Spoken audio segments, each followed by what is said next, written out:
अस्सलामु अलैकुम और खुशामदीद। Welcome to our podcast JavaScript gems. मैं हूं आपका होस्ट मोहम्मद हुसनैन राजा और आज के एपिसोड में हम जावास्क्रिप्ट में फंक्शंस के बारे में बात करेंगे।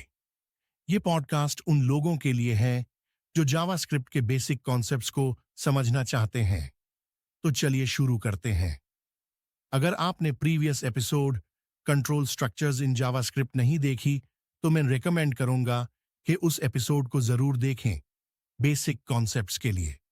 और अगर आप रजा कोड एकेडमी पर न्यू हैं तो चैनल को सब्सक्राइब करें ताकि हमारी आने वाली वीडियोस की अपडेट्स आपको मिलती रहें। शुक्रिया आपकी सपोर्ट का। आज हमारे साथ हैं सुलेमान खालिद, एक एक्सपीरियंस्ड जावास्क्रिप्ट डेवलपर जिनसे हम जावास्क्रिप्ट फंक्शंस पे डिटेल से बात करेंगे। अस्सलाम वालेकुम, कैसे हैं आप? वालेकुम सलाम। सबसे पहले अपने पॉडकास्ट में इनवाइट करने का शुक्रिया। मैं अल्हम्दुलिल्लाह बिल्कुल ठीक हूँ। तो चलें पॉडकास्ट को स्टार्ट करती हैं। आप बताएं कि जावास्क्रिप्ट फंक्शन क्या होते हैं? जावास्क्रिप्ट फंक्शन एक ब्लॉक ऑफ कोड होता है जो एक स्पेसिफिक टास्क को परफॉर्म करता है। इसे कोड को रीयूज करने के लिए बनाया जाता है, जिससे हमें बार बार लिखने की जरूरत नहीं होती। फंक्शन को एक बार डिफाइन करके कहीं भी बार बार कॉल करके इस्तेमाल किया जा सकता है। आप बताएं कि जावास्क्रिप्ट में फंक्शन को डिफाइन कैसे करते हैं? फंक्शन को डिफाइन करने के लिए फंक्शन कीवर्ड को यूज किया जाता है। इसके बाद फंक्शन का नाम लिखते हैं। कर्ली ब्रेसेस के अंदर वो कोड लिखा जाता है जो फंक्शन कॉल होने पर एग्जीक्यूट होगा। जैसे के फंक्शन फिर फंक्शन का नेम लिखता हैं, फिर पैरेंथेसिस के बाद कर्ली ब्रेसेस में अपना कोड लिखता हैं, जैसे कि console.log के अंदर हेलो वर्ल्ड को प्रिंट किया जाता है। आपने अच्छा एक्सप्लेन किया। अब बताएं कि फंक्शन को कॉल कैसे करते हैं? फंक्शन को कॉल करने के लिए उसका नाम लिखा जाता है और उसके आगे पैरेंथेसिस लगाते हैं। फंक्शन कॉल होने पर उसके अंदर का कोड एग्जीक्यूट होता है। जैसे माई फंक्शन कॉल से माई फंक्शन एग्जीक्यूट होगा और कंसोल पर हेलो वर्ल्ड प्रिंट करेगा। Good answer. तो अब बताएं कि पैरामीटर्स क्या होते हैं? पैरामीटर्स वो वेरिएबल्स हैं जो फंक्शन डेफिनेशन में डिक्लेयर किए जाते हैं और फंक्शन को इनपुट वैल्यूज देने के काम आते हैं।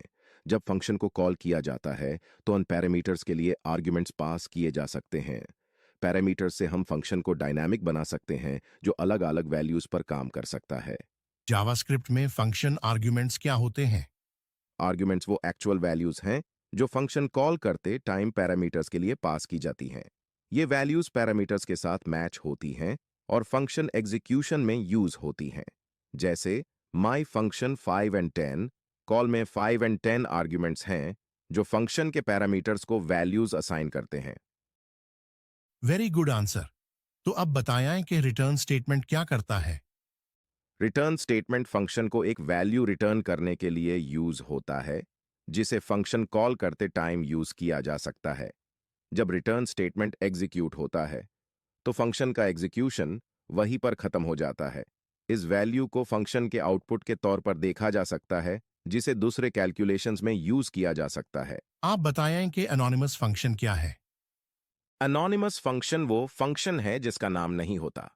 ये फंक्शन डायरेक्टली वेरिएबल्स में असाइन या दूसरे फंक्शंस के अंदर आर्ग्यूमेंट के तौर पर पास किया जा सकता है। अनोनिमस फंक्शंस अक्सर कॉलबैक्स या इवेंट हैंडलिंग के लिए यूज होते हैं। जावास्क्रिप्ट में एरो फंक्शन क्या होता है? एरो फंक्शन एक कंसाइज सिंटैक्स है, फंक्शन लिखने के लिए जो एरो ऑपरेटर को यूज करते हैं।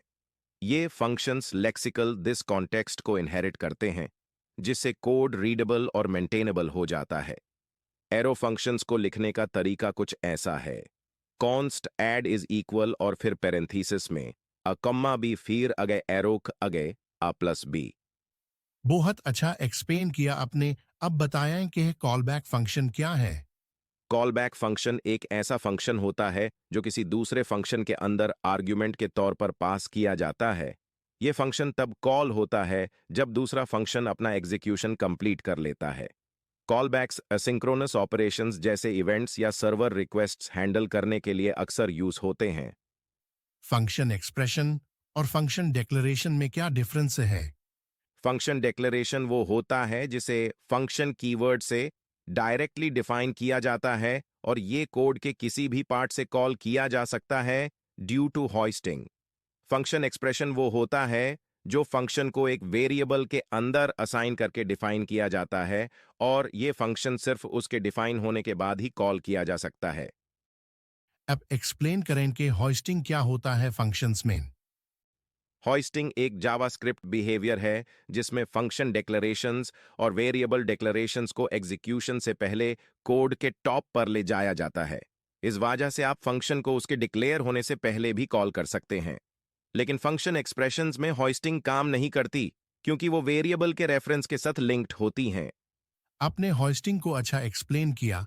अब बताया इनके डिफॉल्ट पैरामीटर्स क्या होते हैं। डिफॉल्ट पैरामीटर्स वो वैल्यूज हैं जो फंक्शन के पैरामीटर्स को बाय डिफॉल्ट असाइन की जाती हैं अगर फंक्शन कॉल करते टाइम उन पैरामीटर्स के लिए कोई आर्ग्यूमेंट ना दिया जाए। ये फीचर ES6 ECMAScript 2015 में इंट्रोड्यूस हुआ था। जावास्क्रिप्ट में रेस्ट पैरामीटर्स क्या होते हैं। रेस्ट पैरामीटर्स सिंटैक्स के साथ यूज होते हैं और ये फंक्शन को मल्टीपल आर्ग्यूमेंट्स को एक अरे के फॉर्म में कैप्चर करने की परमिशन देते हैं। ये अक्सर तब यूजफुल होते हैं जब फंक्शन में कितने आर्ग्यूमेंट्स पास होंगे ये पहले से पता नहीं होता। अब बताया इनके क्या जावास्क्रिप्ट में ओवरलोडिंग पॉसिबल है। जावास्क्रिप्ट में फंक्शन ओवरलोडिंग डायरेक्ट सपोर्ट नहीं होती जैसे दूसरी लैंग्वेजेस C++, जावा में होती है। लेकिन आप कंडीशनल स्टेटमेंट्स यूज करके फंक्शन के बिहेवियर को बेस्ड ऑन डिफरेंट टाइप्स और नंबर ऑफ आर्ग्यूमेंट्स हैंडल कर सकते हैं। फंक्शन ओवरलोडिंग को मैन्युअल लॉजिक के जरिए अचीव किया जा सकता है। जावास्क्रिप्ट में IIFA immediately invoked function expression क्या है। IIFE एक ऐसा फंक्शन है जो इमीडिएटली एग्जीक्यूट हो जाता है जैसे ही डिफाइन होता है। इससे अनोनिमस फंक्शन के साथ पैरेंथेसिस में लिखा जाता है और इमीडिएटली कॉल किया जाता है। ये क्लोजर्स और एनकैप्सुलेशन के लिए यूज होता है जिसे लोकल स्कोप क्रिएट होता है। एक्सप्लेन करें कि स्कोप ऑफ अ फंक्शन क्या होता है। स्कोप डिफाइन करता है कि वेरिएबल्स और फंक्शंस कहां से एक्सेसिबल हैं। जावास्क्रिप्ट में फंक्शंस के अलग अलग स्कोप्स होते हैं जैसे ग्लोबल स्कोप, फंक्शन स्कोप और ब्लॉक स्कोप। फंक्शन स्कोप में सिर्फ उस फंक्शन के अंदर वाले वेरिएबल्स एक्सेसिबल होते हैं, लेकिन ग्लोबल स्कोप के वेरिएबल्स कहीं से भी एक्सेस किए जा सकते हैं।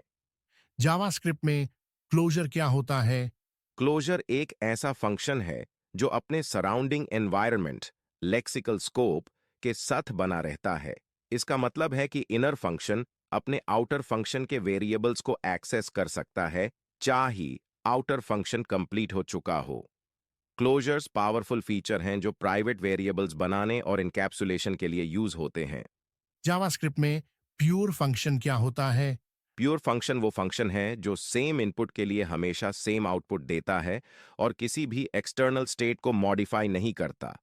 इसे कोड प्रेडिक्टेबल और इजी टू डिबग होता है। प्योर फंक्शन साइड इफेक्ट्स को अवॉइड करते हैं जिससे प्रोग्राम की बिहेवियर को समझना और मेंटेन करना आसान होता है। अब बताएं कि हायर ऑर्डर फंक्शन क्या है जावास्क्रिप्ट में। हायर ऑर्डर फंक्शन वो फंक्शन है जो या तो दूसरे फंक्शन को एज आर्ग्यूमेंट एक्सेप्ट करता है या एक फंक्शन को रिटर्न करता है। ये फंक्शंस प्रोग्रामिंग को फ्लेक्सिबल और मॉड्यूलर बनाते हैं। अरे मेथड्स जैसे मैप, फिल्टर और रिड्यूस हायर ऑर्डर फंक्शंस के एग्जाम्पल्स हैं। इस एपिसोड का लास्ट क्वेश्चन में अब बताएं कि फंक्शन कंस्ट्रक्टर क्या होता है। फंक्शन कंस्ट्रक्टर जावास्क्रिप्ट में न्यू फंक्शन सिंटैक्स से फंक्शंस को डायनामिकली क्रिएट करने के लिए यूज होता है। इसमें पैरामीटर्स और फंक्शन बॉडी को स्ट्रिंग्स के फॉर्म में पास किया जाता है, लेकिन इसको ज्यादा यूज नहीं किया जाता क्योंकि ये परफॉर्मेंस इश्यूज और सिक्योरिटी रिस्क्स क्रिएट कर सकता है। जावास्क्रिप्ट गेम्स पॉडकास्ट के इस एपिसोड में फंक्शंस को एक्सप्लेन करने के लिए हमारे साथ थे सुलेमान खालिद। इन्होंने फंक्शंस को बहुत अच्छा से एक्सप्लेन किया। उम्मीद है ये एपिसोड भी आपको पसंद आया होगा। अगर आपको पसंद आया है तो इस एपिसोड को लाइक करें और कमेंट सेक्शन में अपना फीडबैक जरूर दें। और अगर आपने अपने इस चैनल रजा कोड एकेडमी को सब्सक्राइब नहीं किया तो ज़रूर सब्सक्राइब करें ताकि हमारी आने वाली वीडियोस की अपडेट सबको मिलती रहें। शुक्रिया। मिलते हैं नेक्स्ट वीडियो में। हमें दीजिए इजाज़त, तब तक के लिए अल्लाह हाफिज़।